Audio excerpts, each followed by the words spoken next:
I was in the basement attempting to unhook the drain in the air conditioning unit when I heard the phone ring.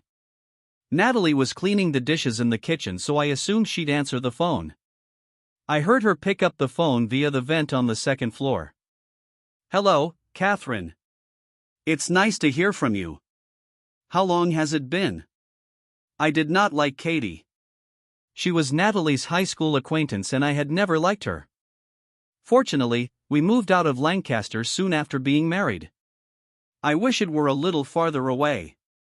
Yes, that is what I thought. The past 8 years have flown by. What's happening? I didn't like how this talk was going, but I only heard one side of it. Katie, wait a second. Steve is working in the basement. Let me go. Close the door. I will be right back. I heard Natalie hang up the phone and moved across the room to close the door. I walked through the basement and swiftly grabbed the wall extension cord. "Hello, Catherine. I am back. What were you planning to tell me about Nat?" "Next weekend, the Holiday Inn in Lancaster will host a medical device conference. And guess who's going?" "You are kidding." "They will both be there. Both of them. They're coming in Friday night and staying for the weekend." "How do you know this?" "Jared contacted me this morning and said he really wanted to see you. He requested me to contact and see if I might invite you to visit Lancaster for the weekend. It will be just you, Jared, and Martin." I held the rag to the end of the phone. I really wanted to jump through the receiver and grasp Katie's neck. What the hell was she suggesting? "I do not know, Kathy. If I can get away, I'd love to attend. I'll have to coax Steve once I find out. I will call you back. Do you remember how much fun we had at the last convention when they were here? Don't you, Natalie?" "You're right. I am. I give the kids breakfast every morning. I cannot believe you had the audacity to name that infant Jared." "Why not?" "Steve does not guess anything. He believes Jared is his, however. They don't look alike." Damn. This conversation was getting progressively worse.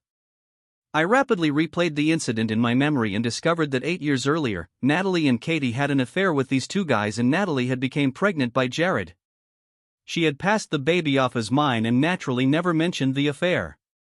Natalie and Katie were preparing to get back together with these guys.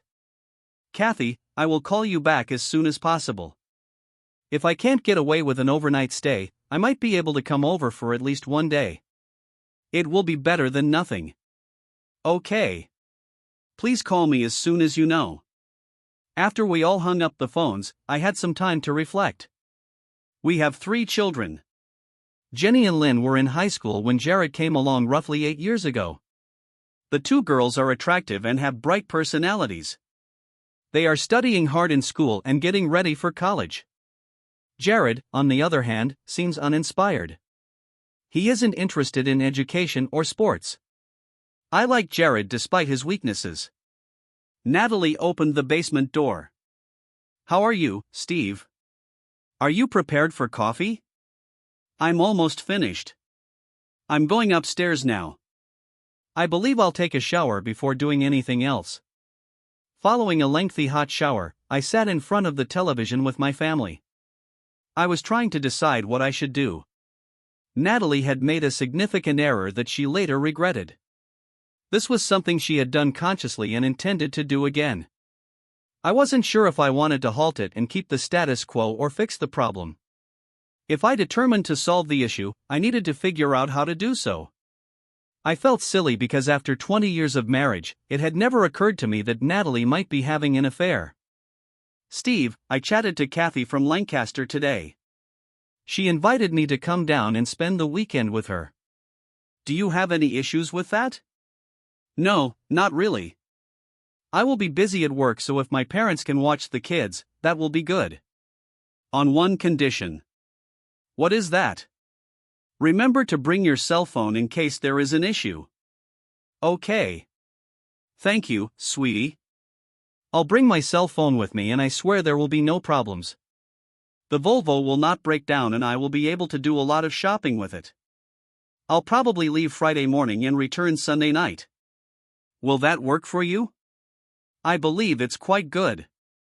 Have fun. Natalie stepped out into the kitchen and I overheard her contact Katie to confirm their weekend arrangements. She didn't appear to care that she was cheating and might face consequences. I told her I wanted to work on the computer before going to bed and would get up later.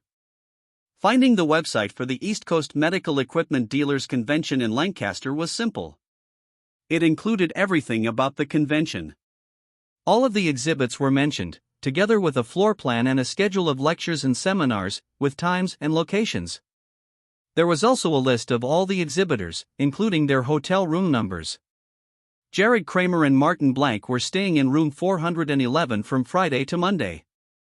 I discovered home locations and phone numbers for both in Baltimore. I found a company that provided DNA tests via mail. The tests varied from paternity to likely national origin.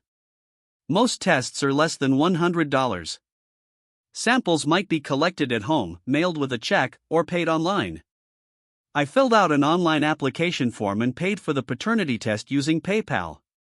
After printing out the sample collection instructions, I gathered all of the necessary items to collect the samples.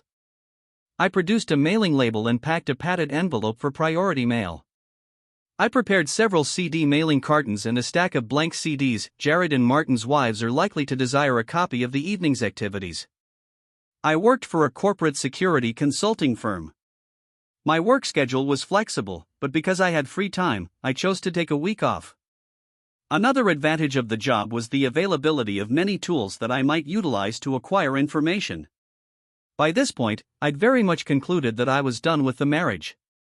The fact that she had an affair 8 years prior and forced me to raise a child was horrible enough, but Kathy's fooling about and making a fool of me was too much.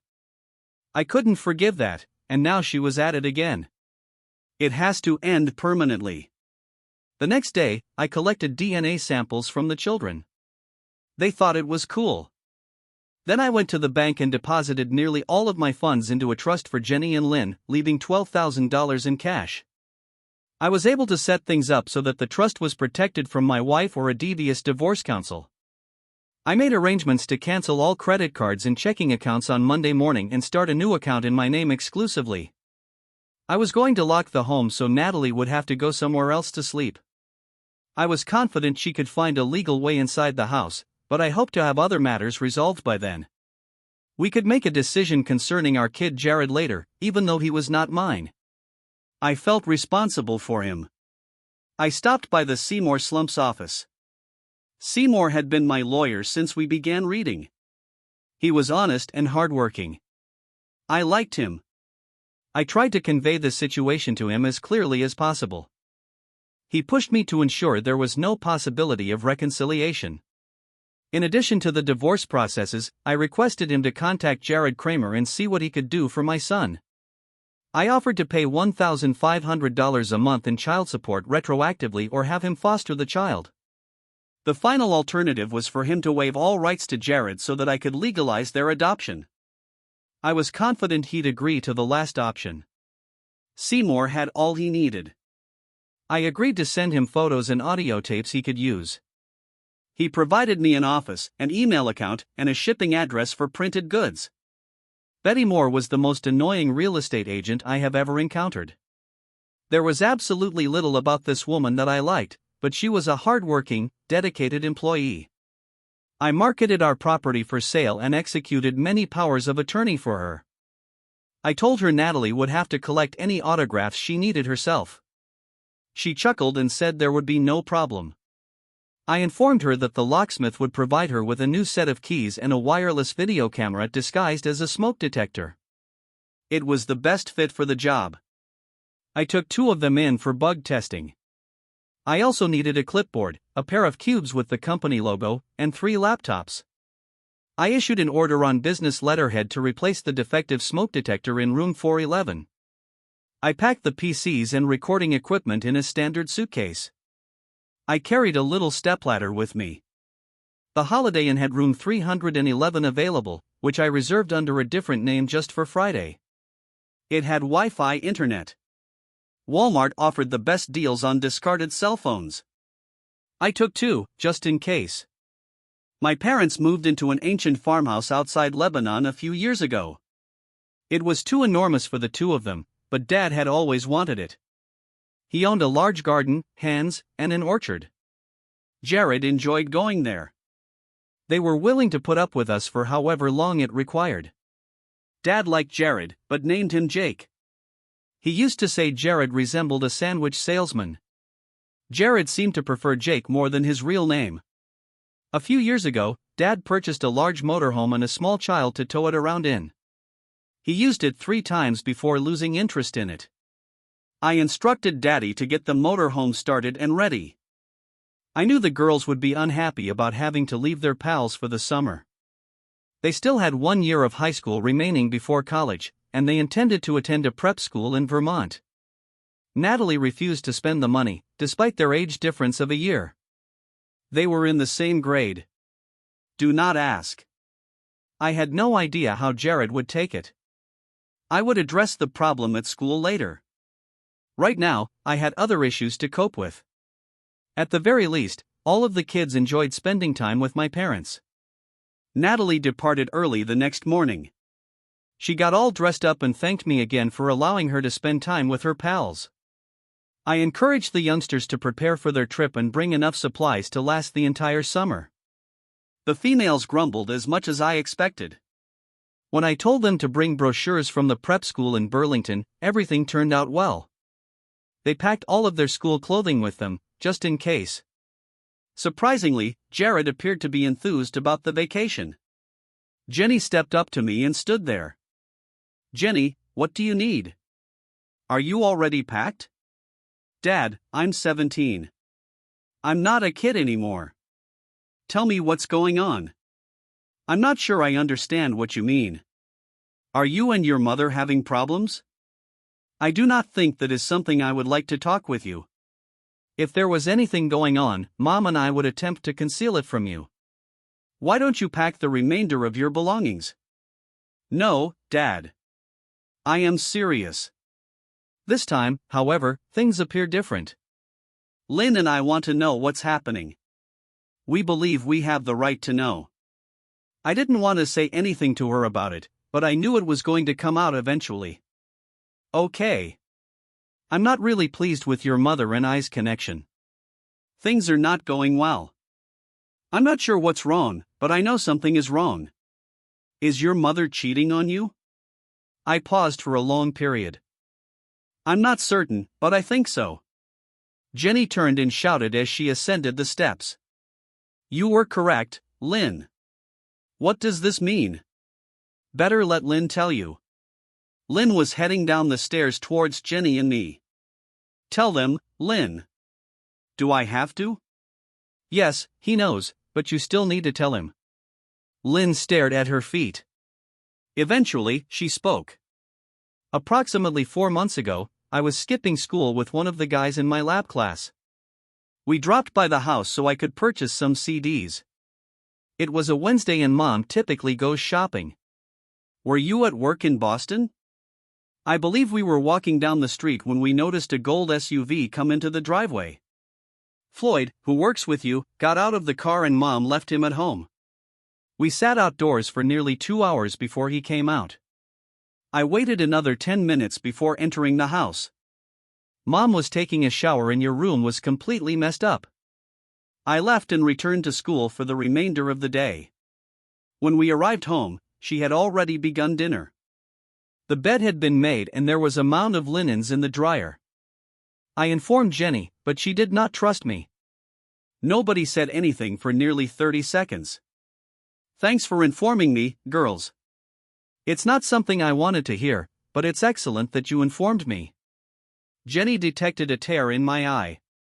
She took Lynn's hand and they headed back upstairs without saying anything. Dad showed up just as the locksmith arrived to change the locks. I put Natalie's clothes, shoes, and personal stuff in 3-gallon garbage bags. The bags almost fully filled the rear of my Navigator. After conversing with the gals, I decided to stop by work before going to the conference center. It began as a local business but quickly expanded throughout the area. Their marketing team did an excellent job of identifying prospective areas for expansion, but the company was unable to train employees quickly enough to fill them, particularly in managerial positions. They tried to talk me into a new office and gave me many different locations in an attempt to pique my interest. Natalie refused to move and refused to discuss the possibility that if I stayed where I was, I would be stuck there indefinitely. Moving would result in a promotion, more money, and increased power. I went straight to the business president's office. "Is Mr. Turcotte available for a few minutes?"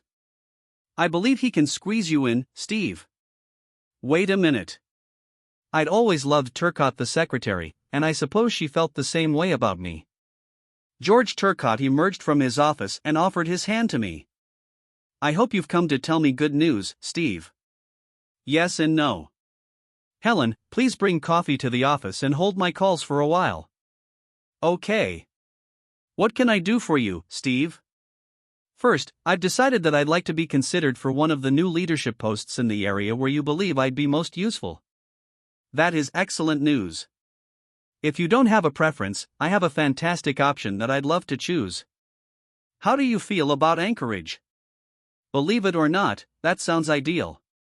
"Would the first week of September be suitable for you?" "I think it will work. I'll start doing everything on Monday."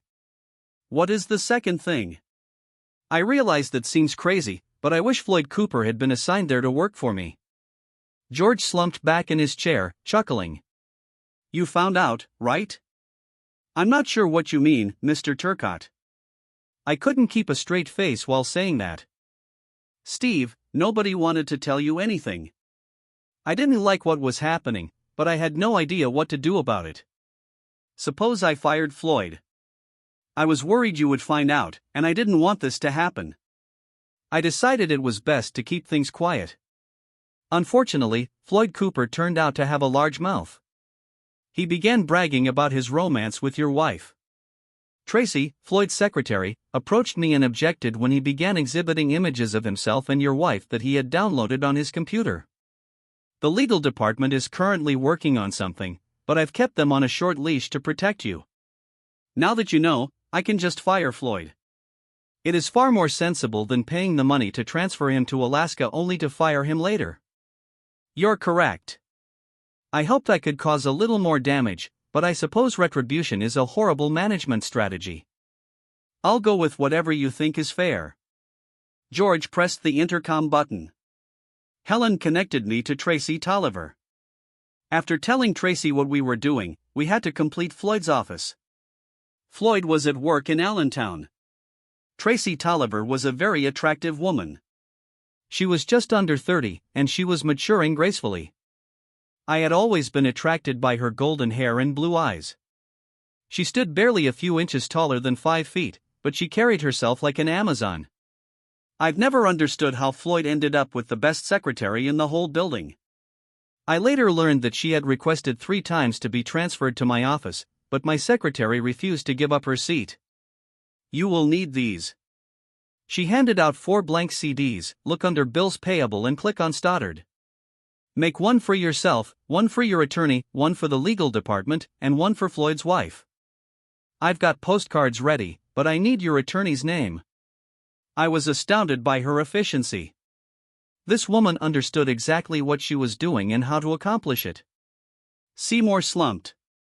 His office is located on Franklin Street. George and I proceeded to Floyd's office, where Tracy began typing up the last address sticker. There were 20 photographs of Floyd and Natalie having every type of intercourse imaginable. They were low quality and appeared to have been captured with a webcam. It also implied that Floyd likely had a full-length video somewhere. They were not filmed in our bedroom. George attempted to be courteous, but he couldn't stop staring at my wife like that. I felt a little upset because every male in the building had most likely seen what I was staring at right now. After I checked them all out, I simply copied the file to each of the blank CDs. Tracy looked around the room. When you finished copying that crap, delete the entire file. I handed Tracy the 4 discs. She put each one in an envelope and returned one to me. Do not let your children get hold of these. I will ship these 3 on Monday morning. I informed George about my intentions for the Holiday Inn. He did not appreciate the company's involvement, but he agreed. We had a work crew in the area on Monday, and he promised to have them come by and remove the cameras. I was about to install George, and we shook hands. I thanked him, and he thanked me. I believe that was an excellent meeting. The travel from Reading to Lancaster took roughly an hour, with parking in the back lot. I checked in, paid cash, and received a key. The first thing I did was change into work attire. The maid on the 4th floor seemed kind enough. I gave her my work order, and because no one else had checked into the room, she let me in. Installing the phony smoke detectors took around 20 minutes. The room contained 2 double beds. I was able to set the cameras to capture a good view of each bed in part of the room. Not a big deal. I was a professional. I hope none of the occupants realized they were in a room with 3 smoke detectors. I returned to my room, changed my clothes, and began putting up all of my equipment. The pizza delivery guy arrived about a half hour later. By 3 o'clock, everything was ready. Both cameras were working flawlessly. Despite the room's typical lighting, the photographs were clear. My laptop operated well with a high-speed connection. I programmed one camera to record whenever there was movement and triggered the other manually. Damn, I liked my work. I had one difficulty. I wasn't sure where Natalie was. I phoned her cell phone number. Hello, Stephen. Isn't that an excellent caller ID? Hello, Natalie. I just want to make sure everything is going okay. The kids are with my parents and I am still at work. Where are you currently? We are still at Kathy's. Ray, her husband, will supervise their children. Kathy and I are planning a sleepover at Melanie Thompson's place. A couple other girls from school will be present. It should turn out fantastically. This sounds like fun. Take some images of your perverted dreams. Who is Ray, the guy Kathy is with? Do I know him? I believe so. That's Ray Wilson. He was on the same soccer squad as you. Yeah, it is correct. I remember Ray. How does he look? A little heavier, balder, and softer. This sounds like natural aging to me. Okay, Natalie, I am letting you go. Encounter fun and please contact me if you encounter any troubles. Love you. I love you back. Bye. I remembered Ray as a large, vicious son of a bitch. If they were leaving, they would be here shortly. I assumed they'd take Natalie's car, which I was cool with. Around that time, there was some activity in the first camera, which began recording as expected. There was a lot of idle discussion about the entryway and other things. They were both quite large men. Jared had black hair and dark eyes, whilst Martin was slightly bald and pale. Both seemed to be in good form. The bug detected the ringing of Jared's telephone. Hello, this is a horse farm. What can I do for you? They had a great time together. I wondered how many times they'd used it already. We're here, honey, and we are hot trotters. What do you like? I assumed he was talking to Katie. Okay, this is the Outback. I'll meet you on the stairs in 2 minutes. At least they planned to feed them first. I sat there, freaking out over everything. If I weren't so preoccupied with the mechanics of what I was doing, I'd probably be preparing to stomp someone.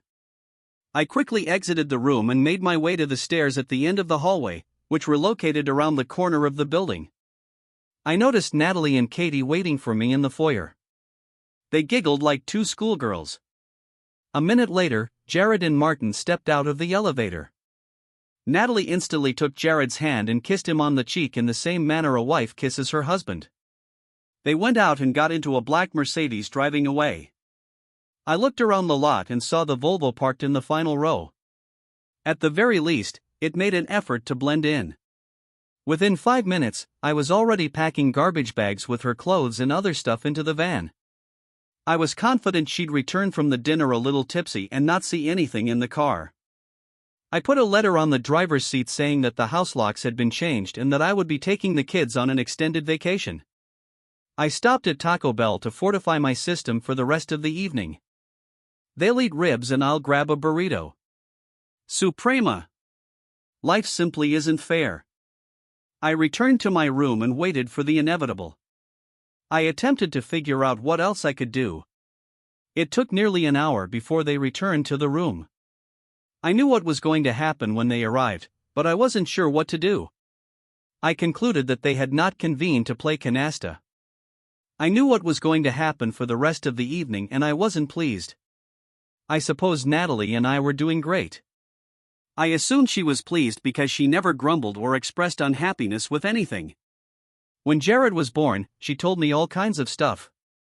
She stated that she was delighted we had a child since every guy should have a son.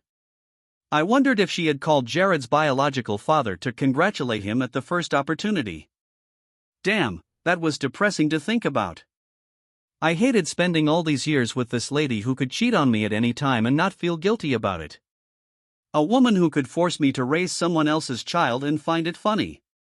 It was difficult to feel compassion for her at that point.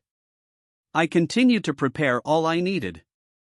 I suppose I was over-prepared, but this was my only chance and I didn't want to miss anything. They rushed into the room, laughing and giggling. Martin had brought a bottle of some kind of drink and they were able to fill 4 glasses in the first minute.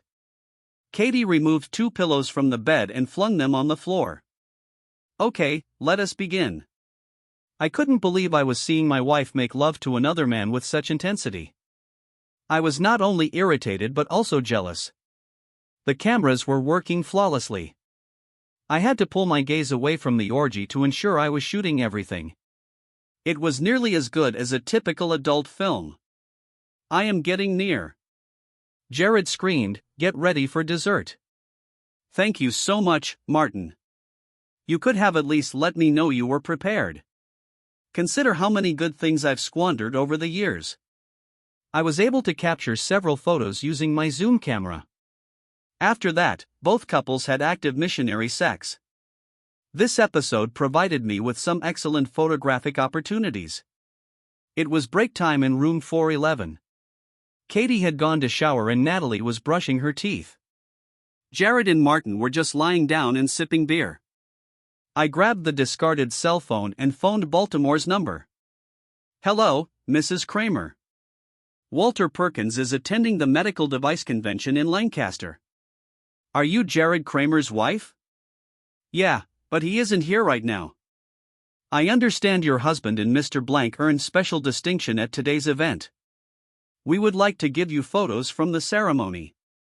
Do you have an email address that we may send them to? Of course. It's a kramer@bbw.net. That's great. Do you have Martin Blank's wife's email address so I may send the photos together? Sure. She is in the back blank at Volcom. Okay, that is all I need. You will have the photos in a few minutes. Sure. She could have monitored the data flow over the hotel's wireless, but I didn't care because I had no connection in room 411. They took a moment to converse and regain their energy. So, Natalie, is your loving hubby looking after my son for me? Of course, silly girl. It's been 8 years, and the moron still doesn't understand the baby isn't his. Steve lives in his own universe. He couldn't have known he received a letter in the mail. It would be lovely if you could send a birthday gift or anything every now and then. Yeah, that would be amazing. All he needs is to see something like that to give him a hint. Katie was cut in hell. I have 3 snot-nosed kids running around my house, and my dummy is not their father. He's so busy drinking beer that he'll never realize they're not his. Everyone laughed at poor Jay, and I captured a good sound clip. I was growing tired with everything, so I decided to call it a night. I logged in and connected to an unused room. After a few entries, I had a live feed from room 411 to the website. I included a headline on the page, Natalie and Katie do, Jared and Martin. My wife and her girlfriend decided the break was over and started getting the guys in for another run. The webcast was going well, and the number of viewers had exceeded 100. It took me about 20 minutes to get everything I needed to put together. I left the live streaming computer for last by now. Over 400 perverts had watched the show, and I'm sure a few were recording it to distribute. Later, I turned off the last rig and called Ray Wilson. "Hey Ray, are you sober?" "Yeah, who's that?" "Just a friend." "Ray, I want you to listen to something." I played a short audio clip I recorded with Kathy. "Son of a bitch. Where did you get that?" "Ray. She's in room 411 at the Holiday Inn. There are 2 guys there, and they're pretty big, so if you plan on going, take a bat or something, or they might beat the shit out of you." Ray didn't say a word, and I heard the phone rattle. I had just finished loading the navigator when Ray jumped out of the Ford pickup with a short aluminum bat for a little league game and stormed into the building. I was tired but enjoying the ride back to Lebanon. The motorhome was all ready to go. I gave Dad a set of keys to the new house. Mom would go to Lancaster to see Natalie while Dad took the boys to our house and moved all the furniture and stuff out. They had plenty of room to store things in the barn. Mom thought it would be interesting to hear the story from Natalie's side. My parents had the number of one of the discarded cell phones. I have my own cell phone, but I plan to have it turned off most of the time. On Monday, my dad will take the stuff in the navigator back to Centrex. It was too late to start, but I wanted to be away by the time Natalie figured out what was going on. We had reserved an RV parking lot near Hagerstown where we could get on the highway in the morning. The girls planned the trip for us. They did a pretty good job. The only thing I did was limit the distance between stops because the gasoline was killing me. I was glad I brought a lot of money with me. We finished our 3 days at Disney and were heading to Chattanooga to see the aquarium. Jenny asked if she could call her mom. "Hi Mom, it's Jenny." "Yeah, just wanted to let you know everything's okay." Yeah, I know. We're all having a good time, even Jared. We missed you too. We'll call every couple of days to let you know, okay? Tomorrow night we leave for Orlando. We will be at Disney for almost a week. We have park tickets for every day." I couldn't believe it. My daughter was framing her mother. "That's so cool. We're staying at the Orleans Hotel right in Disneyland. It's going to be so great." "Okay, we'll call you in a couple of days. Bye." "Jenny, I can't believe you did that. It was really rotten." "I know, Lynn, and I thought it would be appropriate. You know, of course, that your mom is on the phone right now buying a plane ticket and booking a room. That's what we thought she'd do. She needs a vacation anyway." Picked up Lynn. "Jared, watch the DDD and enjoy his company." 2 weeks later, Lynn called her mother. Natalie was very upset because she had spent a whole week looking for us in Orlando. Lynn said that we had decided to go to Six Flags and tried to change the subject of the conversation. Lynn and Jenny kept her on the phone for almost 20 minutes, listening to her rant and rave. Finally, Jenny said she was sorry if she had misled her and would call her back in a couple of days. My demons giggled for another half hour after they hung up. The next week was hectic. We parked at Smoky Mountains, and the kids were busy while I took care of business. Seymour delivered the divorce papers to Natalie. She didn't know I was doing it until he arrived. He said she was having a seizure. He explained that she could hire an attorney to fight the divorce and told her what she was facing. He pictures of her in Floyd, the group in room 411, and the results of the DNA test. Jenny and Lynn were mine, but not Jared's. Natalie hired a lawyer, but ended up going along with what Seymour suggested anyway. Seymour visited the big man, Jared, in the hospital in Baltimore. Kathy's husband did a great job on him, and Martin Ray was facing about 5 years in prison. I asked Seymour to help him. Both of my wife's lovers were in the hospital for over a week, and while they were recovering, they were served with divorce papers. When they were discharged, they had nowhere to go. Jared signed a paper waiving all rights to his son Jared in addition to broken bones and ribs. Ray had literally smashed their genitals with a bat. The doctors didn't hold out much hope for recovery. Betty Moore found a buyer for the house. It took her to sign the papers, but she finally got her to sign. I didn't have to sign anything or go to the closing because I had signed the power of attorney. The summer was quickly coming to an end. I had a chance to develop a good relationship with the kids. I spent a lot of time talking to Jared. He loved it in Lebanon, where Mom and Dad lived. I asked him if he would like to stay on the farm full-time, and he immediately agreed. Dad really liked having him around, and I knew he would love to take him in. Seymour filed adoption papers so that my parents would have the legal right to provide for him and take care of him. The only thing Seymour didn't like was getting Natalie to agree to it. Natalie didn't know it, but her father had also gotten Jared's name legally changed to Jake. The girls fell in love with school in Burlington. The end of summer in Vermont was beautiful. We spent a few days getting them settled in, and then Jake and I headed back to Keystone State. I contacted Mr. Turcotte and found out that everything was ready for my move to Alaska. Tracy was already in place and had set up a temporary office. This was good news. She had also rented an apartment for me and had the company car ready for my arrival. I left the Navigator with my father to get rid of. 6 months later, things finally settled down. The divorce was final. The girls did well in school and both received scholarship to James Madison University in Virginia. They were happy and excited to be on their own.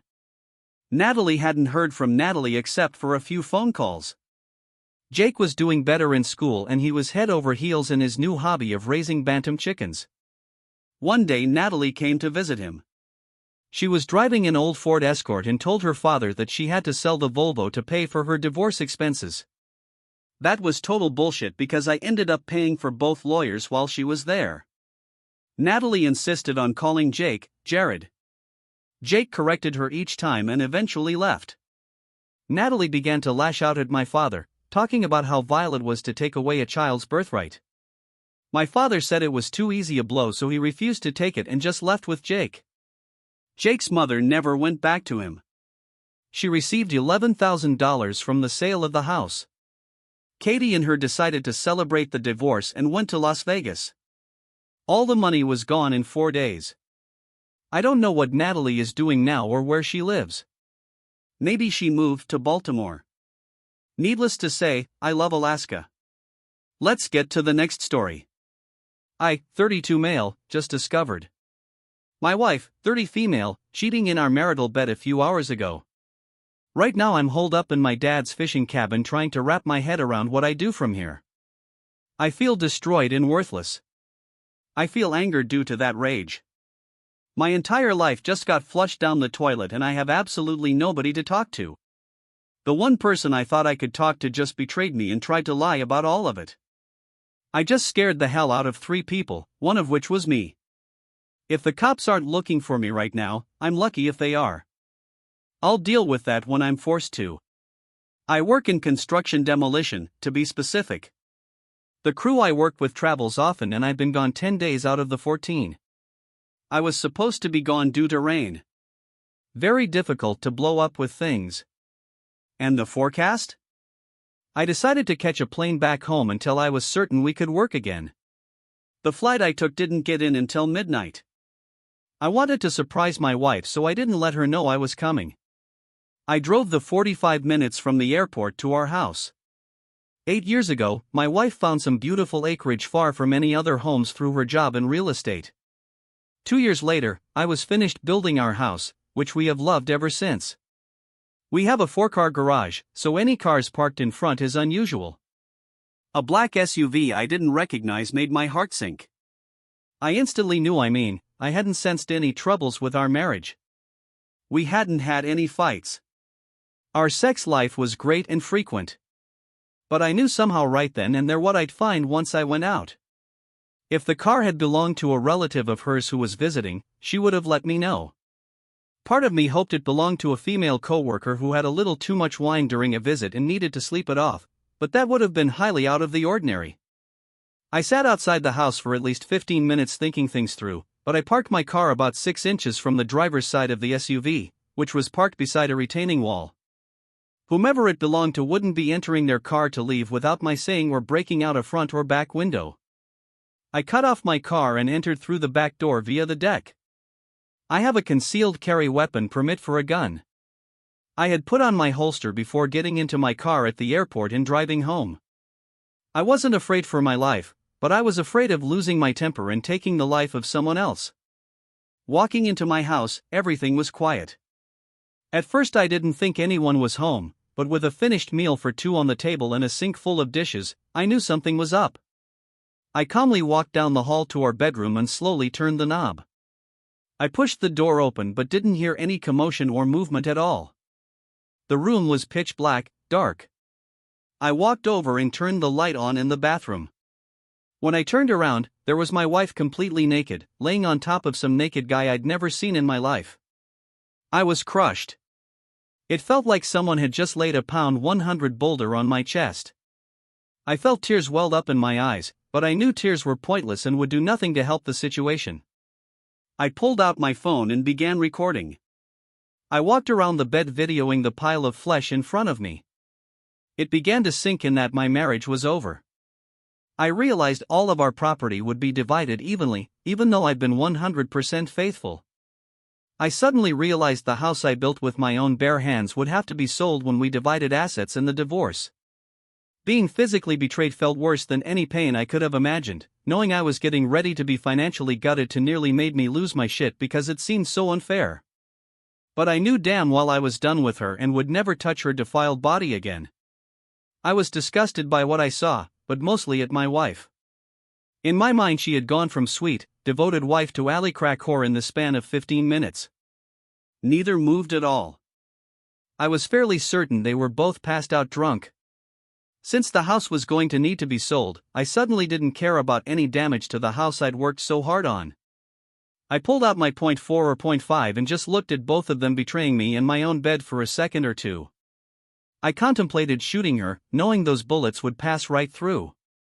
And kill him as well. But I came to my senses and realized neither were worth getting the electric chair over. And despite the hurt I was feeling, I knew I might want to keep on living after all was said and done. So I pulled back the hammer of my gun, lifted the gun into the air, aiming to my upper right, and fired off 2 rounds into the ceiling. They both woke instantly. She was trying to push off of him to turn around. He shoved her off of him and into the floor when he suddenly locked eyes with me. Fear doesn't adequately describe the look in his eyes, but compared to the sheer terror in my wife's eyes, he looked rather calm. She tried to tell me it wasn't what it looked like, so I fired a round through the bedroom closet door. She shut the fuck up really quickly while he still hadn't said a word. They were each seated on opposite sides of our bed with a sheet pulled up to their necks. I asked the guy who he was and he said his name was Marcus. I asked my wife how they knew each other and she explained he owned his own real estate company. Then I asked how long the cheating had been going on because I had been totally clueless that my wife was cheating. She had the audacity to claim that was the first and only time they had slept together. So I fired 2 rounds into the bed's headboard between them. They both began crying and begging me to stop. So I asked the question again. To my surprise, Marcus answered 6 months. It pissed me off, but at least I knew the truth. I asked my wife when she stopped loving me and through tears she lied and said she never stopped. I fired 2 rounds into the bathroom on her side of the bed and she began screaming as glass from the mirror shattered all over the counter and floor. I told her she was a lying, worthless whore and I was done with her lies. She was clearly having a panic attack with good reason, but at the moment I didn't care. I asked the guy if he was married. He replied that he was. I asked if he had children. That would miss him. He swallowed before admitting he had 2 children. I told him I truly appreciated him showing me that my wife is a tramp before we 2 had children together. But I asked him if having sex with a cheating slut was worth losing his wife and kids over. He begged me not to tell his wife. I told him to shut up because at that moment she had about a 50% chance of her ending up a widow. For the next 15 minutes I paced at the foot of the bed with a gun drawn, just trying to think. I knew holding them there against their will could be deemed to be taking hostages. I knew I would have to eventually let them go. I told my wife to get up and go get her car keys. She got out of bed and began to reach down and get her clothes off of the floor to put back on. I told her to stop. Clothes weren't needed and again to get the keys. She walked down the hall and brought back her keys, handing them to me still crying. I removed the house key and told her she wouldn't be needing it anymore. I know she wanted to protest. I couldn't do that and that legally she was right. But a .4 or .5 tends to make debating legality moot. I then told Marcus to stand, get his keys and wallet out of his pants and to follow me. I led him outside toward his car where I punched him in the face repeatedly until his nose and mouth were bleeding. After I moved my car so he could get into his SUV, I went back, picked up his keys, told Marcus to stand up. I explained he could go home right then and there to confess everything to his wife or she'd hear from me within 48 hours with all the evidence of his cheating I had recorded. I also explained he had 45 seconds to get off of my property or a coroner would be escorting him off of the property. The fact he had no clothes on seemed a secondary issue with the moment he got in his car and peeled away before I counted to 25. I went back inside where my wife had put on a robe and was seated at the kitchen table. I went to the bedroom, picked up her cell phone and brought it to her in the kitchen.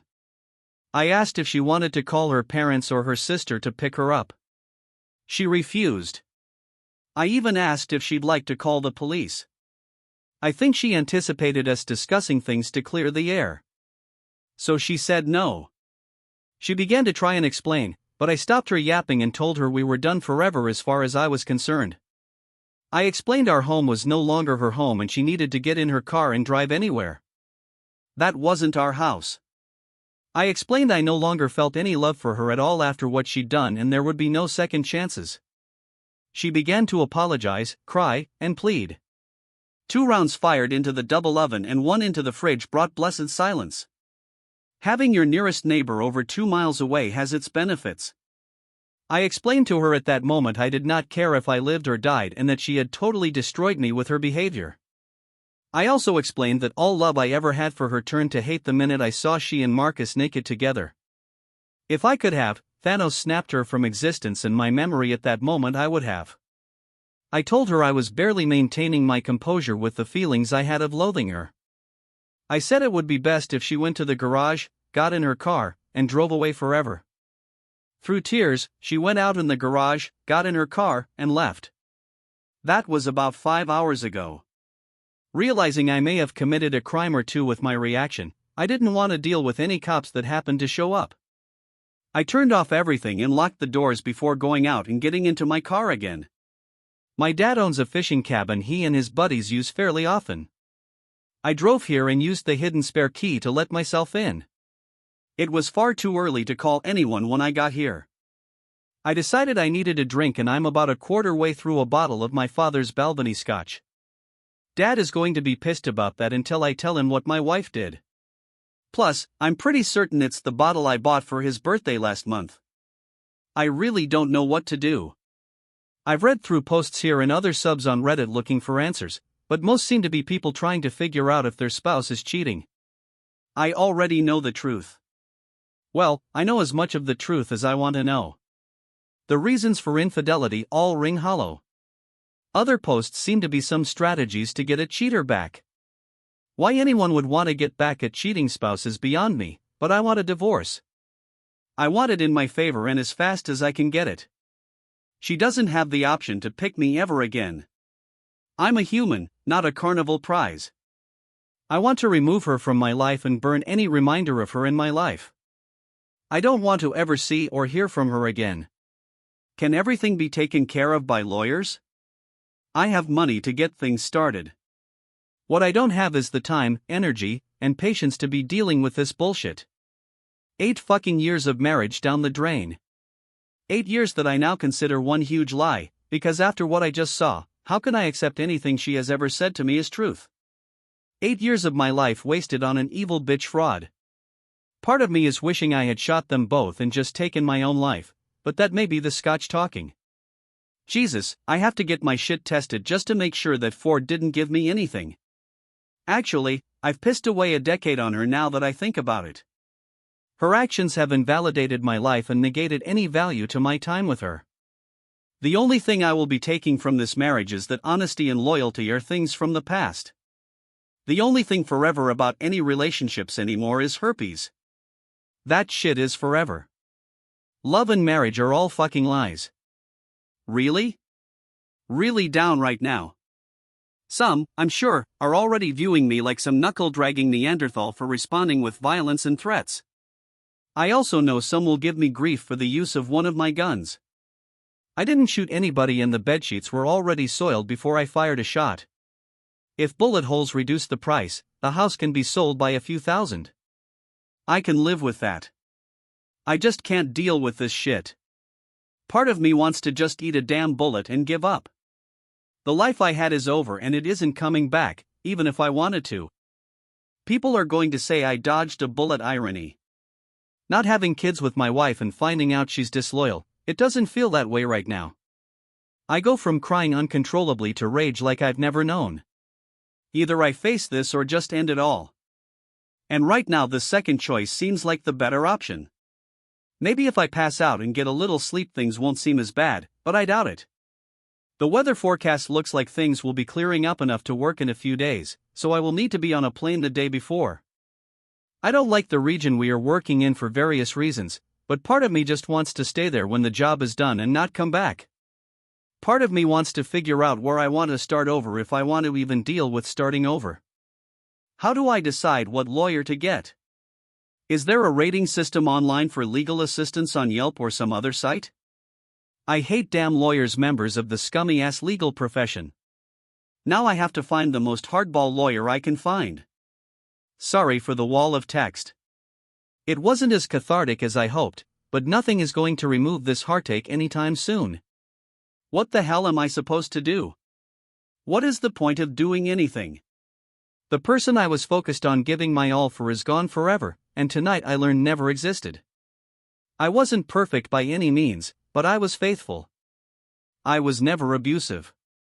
She'd never heard me really yell until tonight. I was a good husband. I like being married and faithful, but for every good guy out there some slut is just waiting to get her claws into him so she can ruin his life for her gain. Fuck this life. Fuck my soon-to-be ex-wife, and fuck relationships. I'm just rambling now. Guess I'll go to bed when I wake up. I guess I will call my parents and fill them in on what went down. I'm just in shock, and I've never had heartache like this in my life before. Maybe tomorrow I'll feel better. Update 1. I'm honestly not sure if things could have gone much worse for me after posting if I tried, and yeah, I'm sure some will say what I do went too far, was over the top. It seems the law agrees with those people. This update will be a joy for the anti-gun commenters. So let me get this out of the way first so those people can be overjoyed with what I'm facing. I was arrested for communicating threats, felonious assault, assault with a deadly weapon, and a few misdemeanors, felonies that don't really matter if convicted of the felonies, even with no criminal record. If found guilty, I could get over 25 years behind bars. I'm not likely to be sentenced to that long a time in prison, but it is possible. Amazingly, if I'd actually shot Marcus and or my wife in a fit of rage, I'd probably be looking at less time while I was writing my first post. It seems Marcus went to the police instead of to his wife to confess. He admitted to the cops about being found with a married woman, but he apparently managed to get some sympathy from the police. The deputy that took his statements was one of the sheriffs who showed up to arrest me the next day. Everything went peacefully with that, as I didn't resist in the least. In hindsight, I think getting me charged was a preemptive strike by Marcus, because the judge at my arraignment forbade me from having any contact with Marcus or any of his family members. So I have yet to contact his wife in any way, shape, or form. But by getting the arrested, he accomplished a couple of other things. I informed my job of the charges which would not allow me to leave the state. They went into panic mode because my job is so specialized. It took them 2 weeks to find someone with the same training and experience, but now I'm looking for a job. That's certainly true. A kink into getting lawyers before I could even think about getting a divorce attorney. I had to focus on a defense attorney. I was served divorce papers 2 days ago. It's apparent my wife is going to try and take me for everything, but she and I have not talked since that night. She has called and texted, but I haven't read, answered, or responded to anything. I fucking hate her guts. I'm never getting over this. I'm not going to be able to move on. I'm not getting anything close to my life back. I've been staying with my parents. They have been awesome and very supportive, but this situation I've gotten myself into, there isn't much anyone can say. Right now, everyone is so focused on the charges I'm facing and not going to jail. The fact I've lost my wife and future has been put on hold, so to speak, even after getting divorce papers. I've heard my mom crying for me in private. This is destroying my parents as well. They shouldn't be worrying. Their son will be spending time behind bars. They should be focused on their retirement and enjoying life. I guess I haven't just ruined my own life, but I'll be damned if someone didn't destroy mine. I spend most days holed up in my childhood room waiting for the other shoe to drop. I have reason to believe that my wife is assisting Marcus or the police against me in criminal court. She sure as hell isn't obstructing anyone, that's for sure. Again, I haven't talked to her, so I don't know what is going on in her head, but if she hates me for what? I do not know. As much as I hate her, I guess she's giving me what I deserve. I apologize. I can't give a better update. Those who always fall in the lead in divorce them camp will be happy to know that will be happening come hell or high water. I just don't know if I will be doing it as a free man or if it will happen while I am behind bars finishing my sentence. I was talking with my cousin the other night and he said something to the effect about when I start dating again. He meant nothing by it, but it was just so I can't even explain it. Like, forget what my wife did to me and never having trust in any woman again. I haven't even started to ponder that. And then it occurred to me, if worst comes to worst, my next date could be with some guy named Jerome. My lawyer is trying to actually win my case, not just keep me out of jail. I appreciate that. And that is what I need to happen. But I can't do prison if I'm convicted, even without jail time. My career is done for. But prison I can't endure. I've been in shock since the moment I turned the lights on and saw my wife laying naked on top of another man. This whole incident just keeps getting worse and worse. I feel like I'm watching a movie, but can't stop. Even though I'm disgusted. This sounded a lot clearer in my head, but it looks typed out. But that was the best I could do under the circumstances. My life is utter hell right now and cheating is 100% to blame. Edit. There are several responses in the comments section to questions and comments. I don't have it in me to type all of that out several times. Someone will provide an update in a month or two. If it's me, then great. If not, things got ugly and are only getting uglier. Update 2.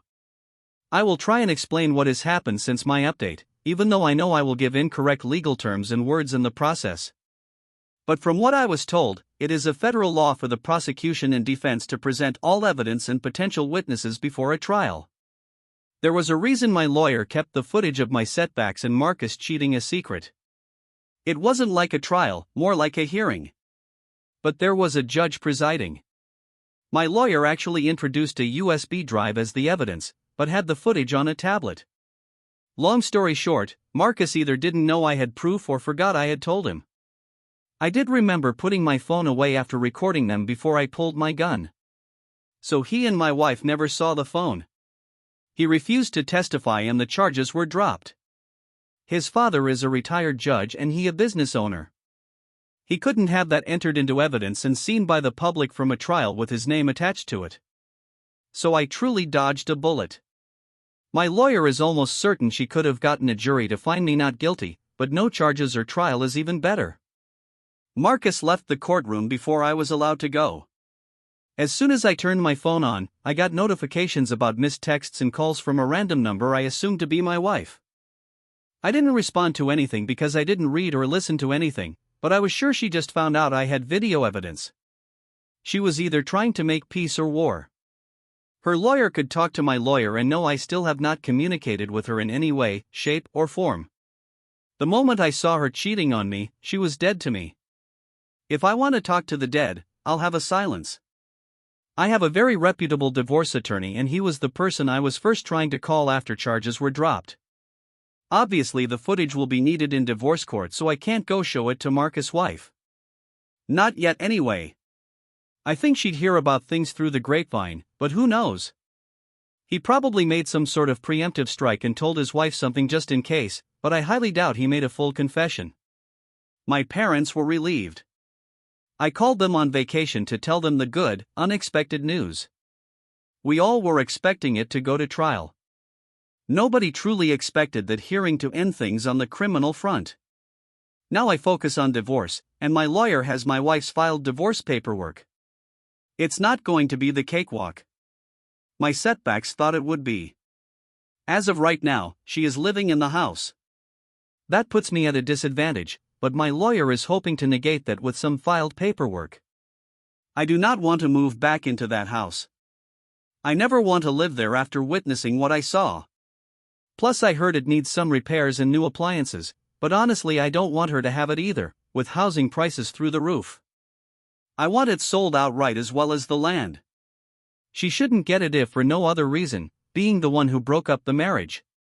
If she wanted to keep living there, she should have kept her legs closed. Actions have consequences, and if she thinks getting some strange PhD is worth losing a house over, she really shouldn't be in real estate. On the job front, I plan to use this coming week either get my old job back or get a new job. I don't want to knock anyone out of a job, especially in such a specialized field, but I have to pay lawyers to do things I never wanted to now. I know whoever replaced me cannot have the experience and knowledge I do in addition to knowing the team. I don't think I will be unemployed either way for very long. I never thought I'd say I'll be glad to get back to work, but the last few months haven't been a vacation. I just need something to focus on now besides the divorce, and I want to try and forget that fucked up night. I'm probably lucky I'm not dead, and I'm very lucky I'm not behind bars, but the whole situation just pisses me off. Not just the money, pissed away on legal fees, the wasted time, the words I believed I now know are lies, the deception. I never knew her. I couldn't have, and to think I behaved like an idiot over someone I never knew was disturbing. I mean, if you want to go postal and beat the hell out of someone over a worthy, loyal, loving woman, have at it, but to go batshit loco over someone that lied and never cared, not worth a single punch and certainly not worth the gunfire, learn from my mistake. It isn't worth it, but yeah, if people could just be honest with themselves and others, that would be great. My mister keeps reaching out to communicate. The time to communicate was before she gave any part of herself to another man. I want to start over somewhere, not too far away from my parents, but far enough away to not run into my setbacks or her AP. I hate big cities, but small towns have a suckingness all their own. I make great money. Well, I did, and well, again, just starting over with new everything after the last couple of months sounds so appealing. I just can't think of anywhere I want to live. I just know now I don't want to live here. I am so glad we didn't have children, or this experience would be far worse. It's such a comfort to be able to ghost her and move on without a child forever connecting anyone, and I love kids. I would still love kids one day, but thank God I didn't have any with a woman that could do that to me. At least I know I can have a life again, a career again. I'm really down on this whole thing called life at the moment, but knowing I have freedom and opportunity gives me hope I can move on from her is a huge mistake in my life, a tragedy of epic proportions.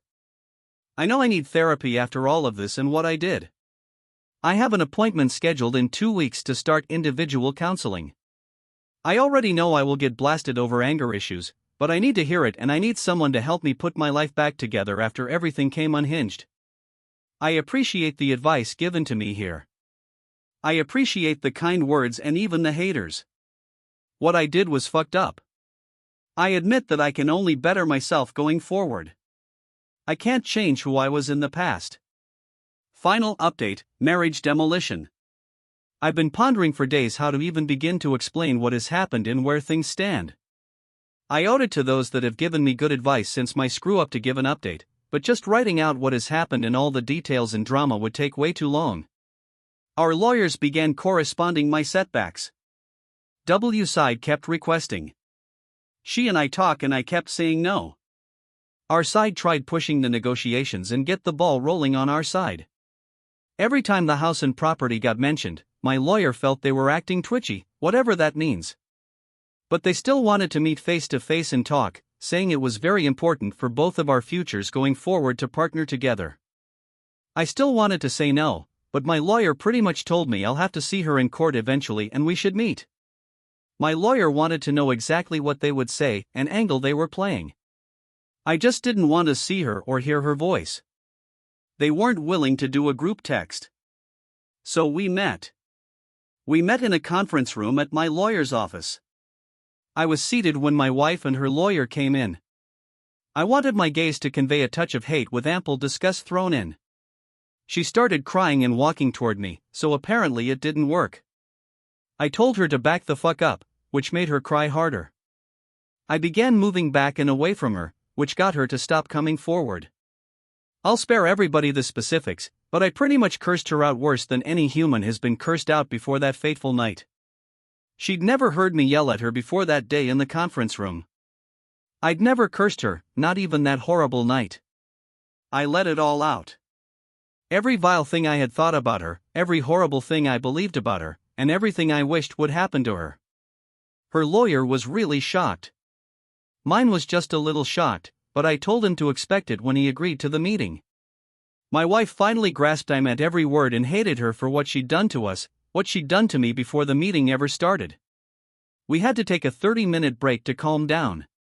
When we actually did meet, my wife had a request to speak to me without interruption. I couldn't give a word-for-word account of what she said if I tried. So I won't. She started out saying she was extremely sorry for everything that has happened. She wished I would talk to her or answer her texts, but accepted that wasn't going to happen after what I said earlier. Then she went straight into telling me the land we owned could be worth a huge amount of money in the not-too-distant future. Apparently a company I will not name but everyone has heard of might want to purchase a huge amount of land to build on. The deal would be conditional on getting other landowners to sell, and I'm talking about a ton of acreage that the company would be buying up. Our land is in a zone of the country X number of miles from a power station, X miles from a major highway, airport, water source, etc. It fits all of their qualifications. Then she said, we really need to discuss the land because she can't sell it without me. That is when I stopped her. I said, but you could have if I'd gone to prison, couldn't you? It wasn't a question. I knew the answer from her lawyer's expression. Then she came out saying she told Marcus not to press charges. Fuck me running.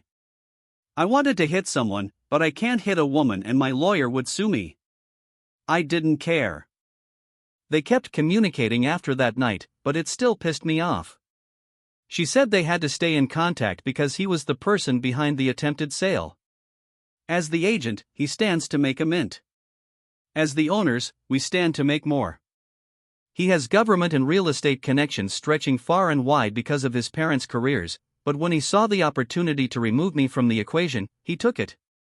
He never showed up anywhere naked. He had clothes in his car, but I didn't know. The cops got a very different story than what actually happened, but I'm not surprised. When I got charged, my wife claimed she wouldn't testify, but she couldn't get me to respond to her. She claimed she was glad I got the charges dropped. That was when I asked if she was glad before she found out I had recorded her and Marcus. She didn't answer. I let her and her lawyer see the footage I'd taken by passing them my phone. I don't think my lawyer wanted me showing it, but they knew it existed and I couldn't show it to anyone else yet. I told her that Marcus' wife would see that footage eventually. That's when she told me doing so would be losing out on a ton of money. I'd never been working my job. I asked if that was why she cheated. Money. Greed. I should be not. She actually told me she cheated for us. The argument that ensued over that comment alone went on for over an hour. We took a lunch break and I went off to eat alone for an hour just to get away from everyone. In one very odd way, she'd given me good news, but it was gift wrapped in shit. The lawyers loved hearing of the potential sale of land. They knew we'd find out about it eventually, and any potential immediate sale I would have to agree to. So they spelt I can nix the whole deal if I choose to. It won't cost Marcus a cent yet, but it would keep me from making a lot of money. But I can't make a lot of money unless my TBCCW makes a lot of money too.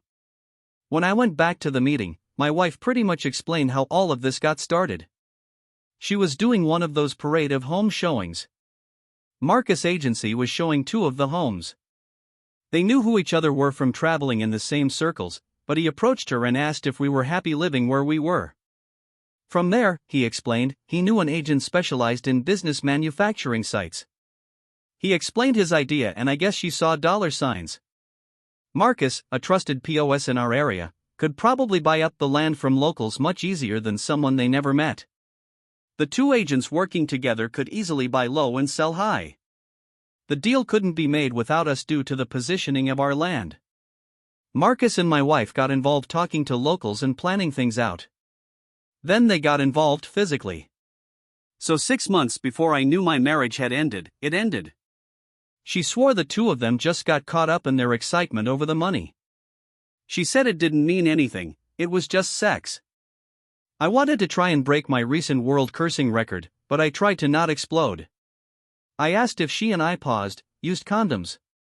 She said they did at first, but because she was on the pill. Well, 6 days, 6 fucking days, I shouted before calling her a disgusting worthless whore. She asked what I was talking about. So I proceeded to explain that when a man orgasms inside a woman, that's how long jizz can stay inside her. I really wanted to vomit, thinking about what she subjected me to. I asked how she'd like me go to a prostitute, stick my fingers inside and then put them in her mouth. Yes, it's disgusting, but it's the equivalent of what she did. She tried to claim she took showers. I told her unless she was able to stand on her head, spread her legs to rinse out, she's a nasty slut. And she wondered why I look at her with a revolted expression. It's because I'm revolted. She's disgusting and subjected me against my will to shit. I don't even want to think about. That isn't even taking into consideration things she did with her mouth. Marcus can have the tramp.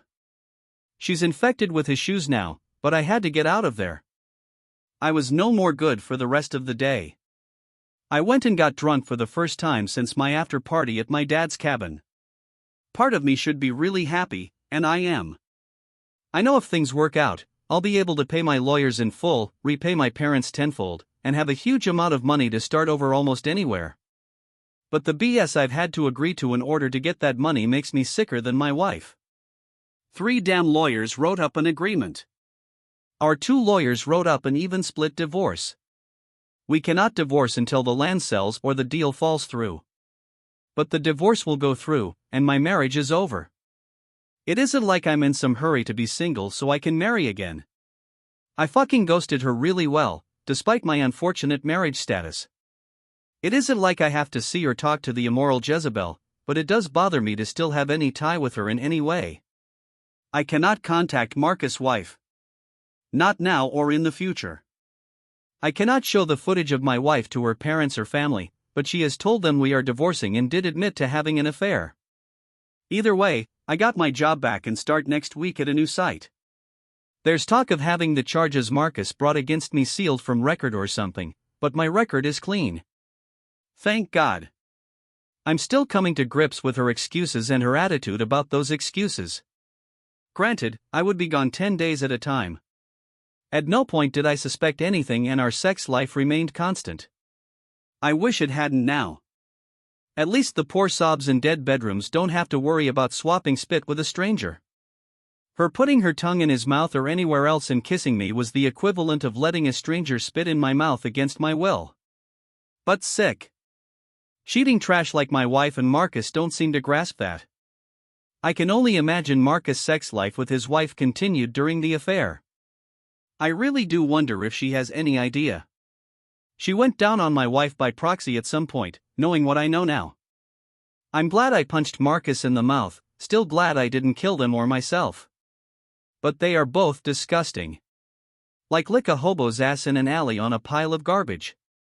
Nasty humans just disgust me now. How she could willingly give her body to 2 different men back and forth is beyond my comprehension. I'll work like I've done for years, but I won't have any place to come home to. She can stay in the house until the sale and pays all costs. The house will be demolished, so nobody will live there after the sale. The majority of our land is undeveloped. There is no way in hell to move the house out. And miles away, when I'm needed to sign paperwork, I'll be given notice, and I'll show up to sign. Then our roads part ways faster than my wife's legs for a $100 bill, and I can move on with cash in hand. But she ruined me, and it's not fucking fair. I had many opportunities to cheat over the years, but didn't for many reasons. Loyalty being first and foremost. But the idea of fucking someone I don't know who could have just been with any number of other people very recently, that's just insane. Condoms be damned. Those things break and don't protect from everything. There really is no safe sex except monogamy. But it only works when both people are faithful and haven't fucked half the East Coast. I could have come out far, far worse than I should if things go right. But we're definitely looking at next year before things can get rolling. Should cheapen me just by being associated with me. She revealed truth. I didn't want to know because it all goes back to the first comment on my very first post. I know not every woman is like my wife. I can vouch and say not every guy is a POS like Marcus. But I'll be damned if those people don't fuck it up for the rest of us. Why does it seem to loyal people with a great bond never meet? Almost every post on here is a nice guy, great girl who got involved with a whore, man whore, and the consequences of that bad decision. Forget being able to trust again. I can't get past the idea of ever wanting to trust anyone like that again. Nobody is worth what she put me through, and she sure as hell wasn't. It pisses me off. He's going to get away with it. I guess the world will have to wait and see if karma can scare him like I did. I can't really see any reason for another update. She and I will divorce. Money will be deposited in my account and her account. And I will never see or speak to her again. That's how it will end either way. It's just on hold indefinitely. I want to thank those that gave me advice, told me to keep my mouth shut, and urged me to get lawyers, to those that told me to stay strong. I appreciate you.